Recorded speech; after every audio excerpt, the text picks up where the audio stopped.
रामायण की कथा तो सभी ने सुनी या पढ़ी होगी, जिसमें श्री राम और माता सीता के जीवन से जुड़े पहलुओं को दिखाया गया है।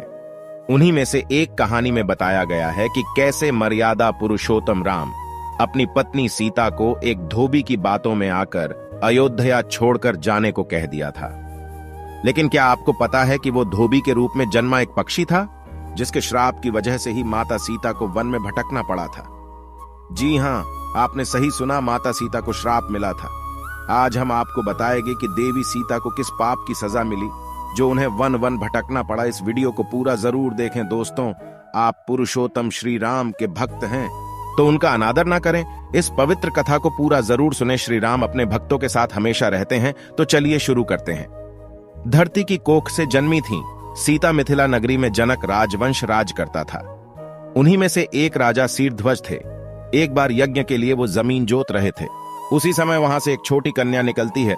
इस सुंदर कन्या को देखकर राजा को बहुत खुशी हुई। उन्होंने उस कन्या को अपनी पुत्री बना लिया। उसका नाम सीता रखा। एक दिन सीता अपनी सहेलियों के साथ बगीचे में खेल रही थीं। वहां उन्हें एक तोते का जोड़ा दिखाई दिया जो बहुत ही खूबसूरत था। वे दोनों पक्षी एक पर्वत की चोटी पर बैठकर बातें कर रहे थे। पृथ्वी पर श्री राम नाम से विख्यात एक बड़े सुंदर राजा होंगे। उनकी महारानी का नाम सीता होगा। श्री राम सीता के साथ कई वर्षों तक राज्य करेंगी। धन्य हैं वे जानकी देवी और धन्य हैं वे श्री राम। माता सीता ने जानी प्रभु राम की कहानी। तोते की ऐसी बातें सुनकर सीता ने सोचा कि ये दोनों तो मेरे ही बारे में बातें कह रहे हैं। इन्हें पकड़कर मैं इनसे अपने जीवन से जुड़ी सारी बातें पूछ सकती हूँ। इसीलिए उन्होंने अपनी सहेलियों से उन दोनों पक्षियों को पकड़कर लाने को कहा। उनकी सहेलियां उस पर्वत पर गईं और दोनों पक्षियों को पकड़कर ले आईं। माता सीता उन पक्षियों से कहती हैं कि तुम दोनों बहुत सुंदर हो। देखो, डरो नहीं, मैं तुम्हें कोई नुकसान नहीं पहुंचाऊंगी। तुम बस मुझे ये बताओ कि तुम कौन हो और कहां से आए हो। राम कौन है और सीता कौन है, तुम्हें उनके बारे में कैसे पता है। पक्षी जोड़े ने सुनाई श्री राम जन्म की कथा। माता सीता के पूछने पर दोनों पक्षी बताते हैं कि एक बहुत विख्यात महर्षि वाल्मीकि हैं। हम दोनों उन्हीं के आश्रम में रहते हैं। महर्षि ने रामायण नाम का एक ग्रंथ लिखा है जिसका पाठ उन्होंने अपने शिष्यों को भी कराया है।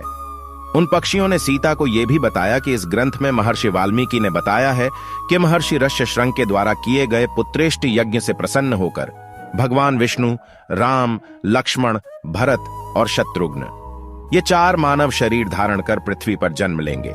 बड़े होने पर श्री राम महर्षि विश्वामित्र और अपने छोटे भाई लक्ष्मण के साथ हाथ में धनुष लिए मिथिला आएंगे और शिव जी के धनुष को तोड़कर सीता से विवाह करेंगे। राम और सीता का विवाह। फिर उस पक्षी के जोड़े ने कहा, हे सुंदरी, हमने तुम्हें सब कुछ बता दिया, अब हमें छोड़ दो, हम जाना चाहते हैं। पक्षियों की बातें सुनकर माता सीता के मन में और भी बातें जानने की इच्छा हुई। उन्होंने उन दोनों से पूछा कि राम कहां होंगे, वे किसके पुत्र हैं, कैसे वो मिथिला आकर जानकी से विवाह करेंगे। नर तोता बोला कि श्री रामचंद्र का मुख कमल के समान सुंदर, नेत्र बड़े बड़े और खिले हुए, नासिका ऊंची, पतली भुजाएं घुटनों तक, गला शंख के समान होगा। मैं उनका क्या वर्णन करूं, जिनके गुणों का बखान 100 मुख वाला भी नहीं कर सकता। दोनों पक्षी कहते हैं कि जानकी देवी धन्य हैं जो जल्द ही रघुनाथ जी की पत्नी बनकर उनके साथ कई वर्ष तक राज करेंगी। लेकिन तुम कौन हो। पक्षियों की बातें सुनकर सीता ने कहा कि जिसे तुम लोग जानकी कह रहे हो वो मैं ही हूं। माता सीता उन्हें कहती हैं कि मैं तुम दोनों को तभी छोड़ूंगी जब श्री राम यहां आकर मुझसे विवाह करेंगे। तब तक तुम दोनों आराम से मेरे घर में रह सकते हो। यह सुनकर मादा तोता जानकी से कहती कि हम वन के पक्षी हैं, हमें घर में सुख नहीं मिलेगा। मैं गर्भवती हूं, मुझे जाने दो, मैं अपने स्थान पर जाकर बच्चे पैदा करूंगी। आप चाहें तो उसके बाद फिर से यहां आ जाऊंगी। उसके कहने पर भी सीता जी ने उसे नहीं छोड़ा। तब उसके पति यानी नर तोते ने कहा, सीता, मेरी पत्नी को छोड़ दो, वो गर्भवती है। जब ये बच्चों को जन्म दे देगी तब उसे लेकर मैं फिर तुम्हारे पास आ जाऊंगा। तब माता सीता ने कहा, तुम आराम से जा सकते हो, लेकिन ये मुझे बहुत पसंद है, तुम घबराओ नहीं, मैं इसकी अच्छे से देखभाल करूंगी।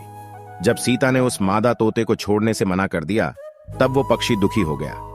पक्षी दोबारा सीता जी से निवेदन करता है कि मैं अपनी पत्नी के बिना जिंदा नहीं रह सकता, इसलिए इसे छोड़ दो। माता सीता, तुम बहुत अच्छी हो, मेरी प्रार्थना मान लो। इस तरह उसने बहुत समझाया, लेकिन सीता ने उसकी पत्नी को नहीं छोड़ा। तब मादा पक्षी ने क्रोध में सीता को श्राप दिया कि अरे जिस प्रकार तू मुझे इस समय अपने पति से अलग कर रही है, वैसे ही तुझे भी स्वयं गर्भवती की अवस्था में श्री राम से अलग होना पड़ेगा। वन वन भटकती रहीं। माता सीता कुछ दिन बाद पति से बिछड़ने के दुख में मादा पक्षी के प्राण निकल गए। पत्नी की मौत हो जाने पर नर पक्षी दुखी हो गया। फिर वो सीता जी से बोला कि मैं मनुष्यों से भरी श्री राम की नगरी अयोध्या में जन्म लूंगा, मेरे ही कारण तुम्हें पति के वियोग का दुख उठाना पड़ेगा। ये कहकर वो वहां से उड़ जाता है। कुछ साल बाद उसका जन्म अयोध्या में धोबी के घर हुआ। उस धोबी के कारण ही सीता जी का अपमान हुआ। उन्हें अपने पति श्री राम से अलग होना पड़ा। उस तोते का श्राप ही सीता जी के पति श्री राम से बिछड़ने का कारण बना। इसीलिए जब माता सीता गर्भवती थीं, तो उन्हें भी पति से दूर वन में रहना पड़ता है। आपने अक्सर लोगों को कहते सुना होगा कि हमें हमारे कर्मों का फल हमें यहीं मिलता है। इस कहानी से यह बात सिद्ध भी हो जाती है कि कर्म के फल से कोई भी नहीं बच सकता, फिर चाहे वो भगवान राम हो या सीता, सभी को अपने कर्मों को फल भोगना पड़ता है। तो मेरे प्यारे दोस्तों, आपको वीडियो अच्छी लगी तो कमेंट में जय श्री राम जरूर लिखें और चैनल को सब्सक्राइब करें। तो मिलते हैं अगले वीडियो में। जय श्री राम। धन्यवाद।